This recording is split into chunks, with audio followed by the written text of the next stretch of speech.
Doctor Satyaprakash जी, आज आपकी गौशाला में यूपी खबर की टीम के द्वारा भ्रमण किया गया, काफ़ी कुछ देखने को मिला।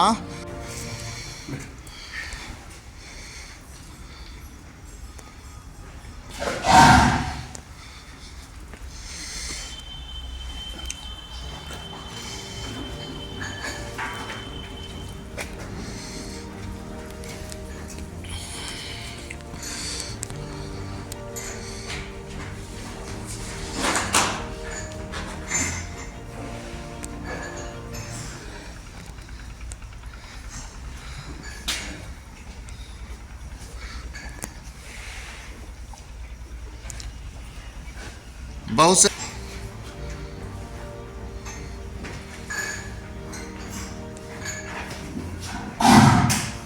छोटे बच्चों का लिया ले लिया।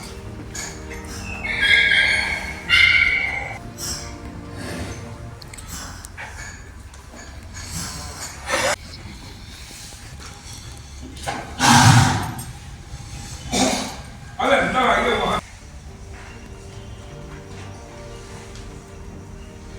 ये देखिए इनके लिए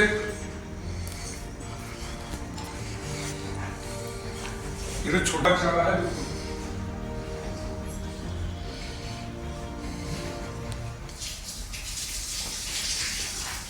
ये अभी 1 घंटे पहले गोबर उठा यहाँ पे। अब सफाई देखिए कहते बिल्कुल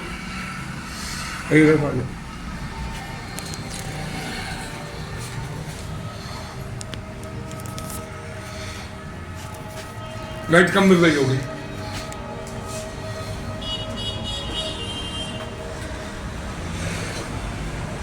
उधर से लाइट मिलेगी।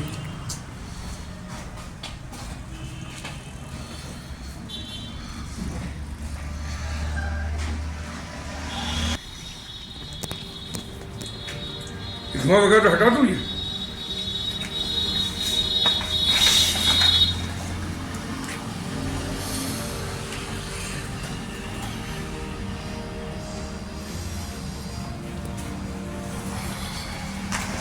देखिए बैठी हुई है ये।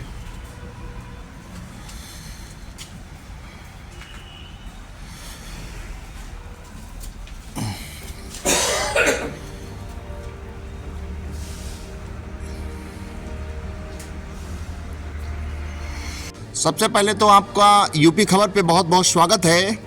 ये बताइए, ये गौशाला जो है, ये विचार कहाँ से आया है और इनके लिए किस तरीके से ये फैसिलिटीज़ प्रोवाइड कराते हैं? गौशाला का विचार मेरे मन में सन 1994 से चल रहा है और ये हमारी जो गौशाला चल रही है ये 1994 से चल रही है।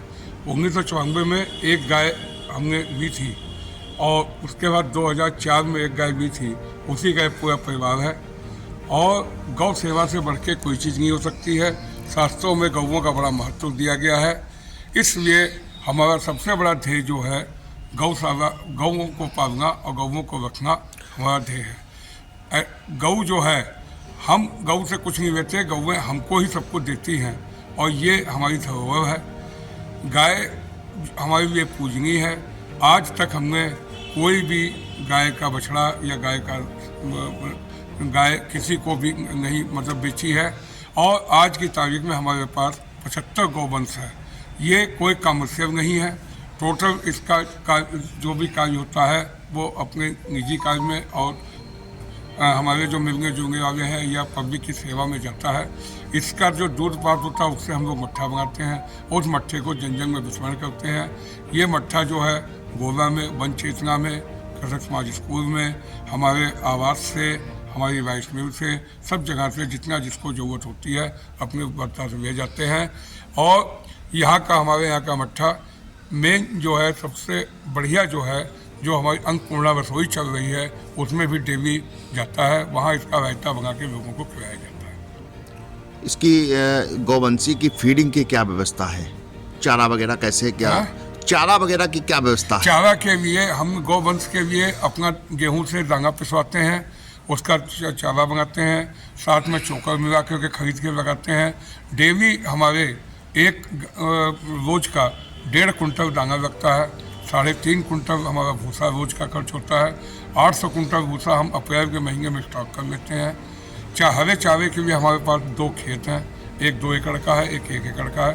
समय समय पर बरसीम या छरी उसमें बोई जाती है और उसकी पूरी व्यवस्था करके 2 मशीनें कटाई की लगा रखी हैं और उसी से चारा और भूसा और सब की सेवा की जाती है।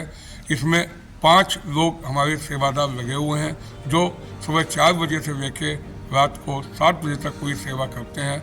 सुबह 4 बजे सब गैयों का गोबर इकट्ठा करके उसको लगाना, फेंकना, फिर उनकी गांडी करना, उनको नहलाना, उस जगह को साफ करना जहाँ पे वो रखी जाती हैं, नहलाना, ये सारा कार्य पूरे दिन भर का वो जो हमारे 5 सेवादार हैं वो बिल्कुल हमारे घर की तरीके से उनकी पूरी तन मन धन से सेवा करते हैं। सवाल एक लेते हैं कि इससे क्या आपको फ़ायदा मिल रहा है? हम फायदे के लिए ये काम नहीं करते हैं, अपनी मन की शांति के लिए ये काम करते हैं। इससे हमारे मन को इतनी शांति मिलती है कि उसको हम बखान नहीं कर सकते। हम लोग व्यापारी हैं, समय समय पे हम लोग पे आपदा आती रहती है, लेकिन जब भी हम पर कोई आपदा या विपदा आती है हम अपनी गौशाला में जाते हैं और वहाँ पे 10 मिनट के लिए उन गैयों के ऊपर हाथ फेरते हैं। उससे हमको बहुत शांति मिलती है और बड़ी से बड़ी विपदा टल जाती है। हम पर कोई विपदा जल्दी से नहीं घेर पाती है और यही हमको सबसे बड़ा मन का सुख मिलता है और हमारी सबसे बड़ी धरोहर और सबसे बड़ी प्रॉपर्टी यही है। कौन कौन सी ब्रीड्स हैं आपके यहाँ?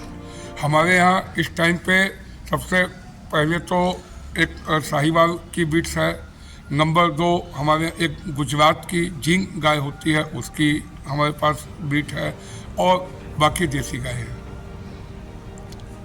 आपने बताया कि शांति मिलती है जी, तो इस तरीके से अगर देखा जाए तो लोगों के लिए क्या मैसेज है आपकी तरफ से? हम तो यही कहेंगे कि ये हमारा अपना कार्य है और लोगों को तो सरकार बड़ी प्रेरणा करती है, क्या करते हैं उससे हमारा कोई लेना देना नहीं है। ये तो हम अपने परिवार के लिए, अपने मन की शांति के लिए, अपने मिलने जुलने वालों के लिए ये हम सेवा करते हैं। बाकी हमारा इसका कोई ना कोई राजनीति की कोई लेना देना है न, हाँ सामाजिक लेना देना जो है, इससे थोड़ी सी हमारी समाज में जो भी प्रतिभा बनी हुई है वो सिर्फ व्यापार के कारण नहीं, सिर्फ गौ सेवा के कारण बनी हुई है। आपने बताया है कि 75 गौवंशी इस समय आपके पास हैं। 75 गौवंश है। तो क्या कोई गवर्नमेंट की नज़र इस तरफ? नहीं, हमारा टोटल प्राइवेट है, किसी से हम एक नया पैसा नहीं लेते हैं और ना हमें आवश्यकता है और ना भगवान करे कि हमें किसी से कुछ लेना पड़े। अच्छा, तो कहने का मतलब ये है कि जब आज 75 गौवंशी हो गए हैं, आप छोड़ते भी नहीं हैं, तो ये भीड़ तो बढ़ती जाएगी, एक समय ऐसा आएगा बहुत ज़्यादा हो जाएगी। देखिए, ये कोई प्रश्न नहीं है, ये जब तक भगवान हमसे सेवा कराते रहेंगे तब तक करते रहेंगे। इसमें हम जो हमारे बछड़े जो हैं या जो सांड है, इनको हम डंडा खाने के लिए या पॉलिथीन खाने के लिए सड़क पर नहीं छोड़ सकते हैं। इनको छोड़ने का मतलब कि हम अपने जैसे वृद्ध माता पिता को बाहर छोड़ दें, बिल्कुल उचित के समान है, इसलिए हम इनको नहीं छोड़ सकते हैं और भगवान ने हमको बहुत कुछ दिया हुआ है, इसलिए हम ये सेवा कर रहे हैं। सवाल एक और उठ रहा है दिमाग में, जीवन और मृत्यु एक कड़वा सत्य है, जीवन और मृत्यु कड़वा सत्य है। हाँ, तो अगर कोई गौवंशी की मृत्यु होती है तो उसकी कारकस को क्या किया जाता है, किस तरीके जो से? हमारे यहाँ गौवंश की अगर उनका शरीर अगर शांत हो जाता है तो हम बिल्कुल जिस तरीके से जीव का मनुष्य का संस्कार होता है हम उसी तरीके से उसका संस्कार करते हैं। जब वो अपना शरीर शांत करता है, उसको गीता जी का 7वां पाठ सुनाते हैं, उसके बाद उसको बिल्कुल टाट से और कपड़े से ढक करके यहाँ से ट्रॉली में उसको व्यवस्थित तरीके से ले जाते हैं। लक्ष्मण जती पे एक स्थान विधायक जी के टाइम से बना हुआ है, जितनी भी गौओं का या किसी भी पशु का शरीर शांत होता है वहाँ पे हम उसको गड्ढा खोद के नमक डाल के बाकायदा उसके ऊपर चद्दर उड़ा करके और उसका वहाँ पे संस्कार करते हैं। कुछ इस गौशाला का कुछ नाम रखा है आपने? नहीं, हमको कोई इससे कोई फायदा नहीं लेगा, इसलिए हमने कोई गौशाला नहीं रखी हुई है, बस गाय की सेवा है, वही गौशाला है। अच्छा, गौ सेवा कहाँ से दिमाग में आया है आपके? हमारे यहाँ हमारे पिताजी के ज़माने में, पुराने ज़माने में भी हमारे यहाँ गाय हुआ करती थी और वो भी जो गोला में आज धर्मादा कमेटी की गौशाला बनी हुई है, उस ज़माने में वो अध्यक्ष हुआ करते थे जब धर्मादे से वो गौशाला चलती थी और उसके बाद से फिर वो गौशाला जो है सरकार के पक्ष में चली गई और तब से वो गौशाला सरकारी चल रही है। पुराने ज़माने में हमारे पिताजी उस गौशाला के अध्यक्ष हुआ करते थे। अच्छा, एक सवाल आपसे और करते हैं लोग दूध खाने के बाद गौवंशियों को छोड़ देते हैं, इनके लिए क्या कहेंगे? ये अपना अपना मत है, इससे हमारा कोई लेना देना नहीं है। ये जो लोग अपना सोचते हैं वो उनका कर्म वो जाने, हमसे उसका कोई लेना देना नहीं है। और क्या कहेंगे ओवरऑल? बस सबको धन्यवाद, आपको धन्यवाद, आप हमारे यहाँ आए, इसलिए आपको अभी से होली की शुभकामना। लोग जैसे शुभकामना संदेश के लोगों के लिए क्या है होली पे? होली पे हाँ। होली पे तो शुभकामना रहती है और सब लोग अपना हंसी मजाक से और सद्भाव तरीके से सब लोग अपने आपस में होली मनावें। और होली का सबसे बड़ा महत्व यह है कि हम पुराना सब कुछ छोड़ करके नए की ओर चलें। होली का मतलब ये हो गया कि होली जो हो गया उसको ख़त्म किया जाए और नए सिरे से उसकी शुरुआत की जाए।